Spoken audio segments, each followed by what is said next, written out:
দুর্গাপুর শহরের প্রাণকেন্দ্র সিটি সেন্টারে আসানসোল দুর্গাপুর উন্নয়ন পর্ষদের জাল রসিদ ছাপিয়ে পার্কিং এর নামে তোলাবাজির অভিযোগ। এ নিয়ে শুরু হয়েছে রাজনৈতিক তরজা।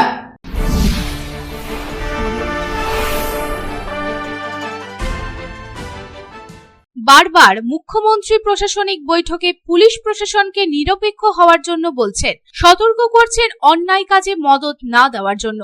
কিন্তু কে শোনে কার কথা? টেন্ডারের লিজের মেয়াদ ফুরিয়ে যাওয়ার পরও দিনে দুপুরে শহর দুর্গাপুরের প্রাণকেন্দ্র সিটি সেন্টারে চলছে পার্কিং এর নামে তোলাবাজি।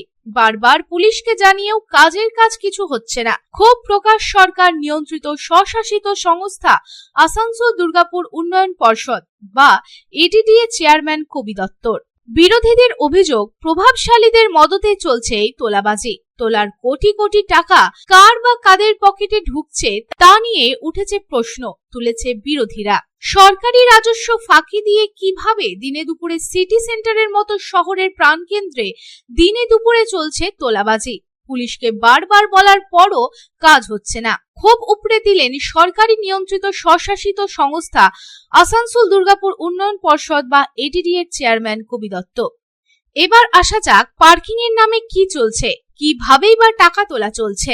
আসানসোল দুর্গাপুর উন্নয়ন পর্ষদ বা এডিডিএ শহরের উন্নয়ন খাতে টাকা বরাদ্দর জন্য দুর্গাপুরের সিটি সেন্টারের একটি বেসরকারি হাসপাতালের ঠিক উল্টো পাশে একটি শপিং মলের উল্টো দিক সহ আরো বেশ কিছু জায়গায় নির্দিষ্ট রেট চার্ট ঠিক করে দিয়ে নির্দিষ্ট একটি সময়ের জন্য পার্কিং এর টেন্ডার লিজ দেয়। শর্ত মোতাবেক এই লিজ হোল্ডাররা বার্ষিক 1 টাকা আসানসোল দুর্গাপুর উন্নয়ন পর্ষদকে জমা করে, যা দিয়ে আসানসোল দুর্গাপুর শহরের উন্নয়নের কাজ হয়। গত বছর আগস্ট মাসে এই লিজ শেষ হয়ে গেছে। আসানসোল দুর্গাপুর উন্নয়ন পর্ষদ এই পার্কিং জোনগুলিকে ফ্রি পার্কিং জোন করে দেয় এবং আন্ডার প্রসেসিং এর নোটিশ বোর্ডও দিয়ে দেয়। আসানসোল দুর্গাপুর উন্নয়ন পর্ষদের চেয়ারম্যান কবি দত্ত সাফ জানিয়ে দিলেন, যা হচ্ছে বেআইনি। পুলিশকে বারবার এদের বিরুদ্ধে আইনি ব্যবস্থা নেওয়ার জন্য মেল করা হয়েছে, কিন্তু এই বেআইনি কাজ পুলিশ কেন বন্ধ করতে পারছে না সেটার উত্তর পুলিশই একমাত্র দিতে পারেন। না দেখো, এটা তো ডেফিনেটলি এটা অনৈতিক এবং অন্যায় করছে। আমাদের কাছে খবর যখন এসেছিল, যে মুহূর্তে আমরা কিন্তু টেন্ডার যে মুহূর্তে শেষ হয়েছে, আমরা কিন্তু সব জায়গাতেই আমরা আমাদের নিজেদের বোর্ডে লাগিয়ে দিয়েছি সব জায়গায় যে ইটস মানে পার্কিং ফ্রি জোন, মানে আপনি গাড়ি রাখতে পারেন, পয়সা দিতে হবে না। আমরা কিন্তু বোর্ড লাগিয়ে দিয়েছি। তারপরও এরা জানি না আমি কার সাহসে বা কিভাবে তারা এইভাবে পয়সা কালেকশন করছে বলে আমরাও শুনেছি। আমরা পুলিশের কাছে কিন্তু অনেকদিন আগে কমপ্লেন করেছি। আপনি তো শুনলেন, আপনি জানলেন যে আমরা আজকে না অনেকদিন সেই সময়ই কমপ্লেন করেছি, সবাইকে মেল করা আছে। এবার নেগলিজেন্সি কোন এন্ডে বা নানা রকম কাজ থাকে পুলিশেরও, জানি না কোথায়। মোট কথা আমাদের এডিডির যা যা দায়িত্ব আমরা সেগুলো আমার মনে হয় আমরা যথাযথভাবে পালন করেছি। অবশ্যই ডেফিনেটলি এটাকে আপনি মনে করেন তাই যে রাস্তা থেকে যে কেউ আপনাদের গাড়ি রাখার জন্য পয়সা যাবে, যেখানে বিয়ে নেই, তার লিগাল ইয়ে নেই, সেটাকে বিয়ে ন্যায্য একদমই নয়। তাহলে পার্কিং কর্মীদের দাবি মাফিক কেবু, বিট্টু, শেরু এরা কারা?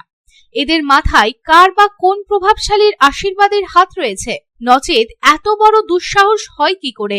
ইতিমধ্যে বিজেপির জেলা সহসভাপতি চন্দ্রশেখর বন্দ্যোপাধ্যায় মেল মারফত পর্ষদকে লিখিত অভিযোগ করেছেন। দুর্নীতির এই চক্র নিয়ে সরব হয়েছেন বিজেপি নেতৃত্ব।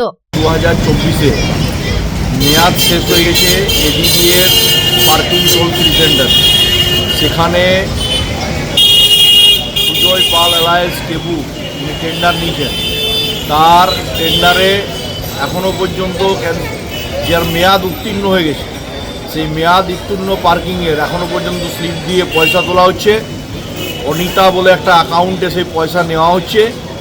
তারপরে দাঁড়িয়েও যখন হচ্ছে যারা দুর্গাপুরের মহকুমা প্রশাসনের দায়িত্বে আছেন, এডিডিএর দায়িত্বে আছেন, তারা বলে সদুত্তর দিতে পারছেন না। তাহলে এই জোচ্চুরির পয়সা যাচ্ছে কোথায়? আমরা সেই জবাব চাইছি। যারা এডিডিএর আধিকারিক হিসাবে ক্ষমতায় রয়েছেন, চেয়ারে বসে রয়েছেন, তাদেরকে এই প্রশ্নের উত্তর দিতে হবে। এই খবর করতে এসে সাংবাদিকদের হুমকির মুখে পড়তে হয়েছে। তাদের ক্যামেরা ভেঙে দেওয়ারও হুমকি দেওয়া হয়েছে। দুর্গাপুর থেকে সাধন রোজের রিपोर्ट, पब्लिक टाइम्स। आपके सपनों की नींव हो सबसे मजबूत, उसे दीजिए मजबूती का डोज। JBG हेक्सा TMT, मजबूती का डोज पक्का है।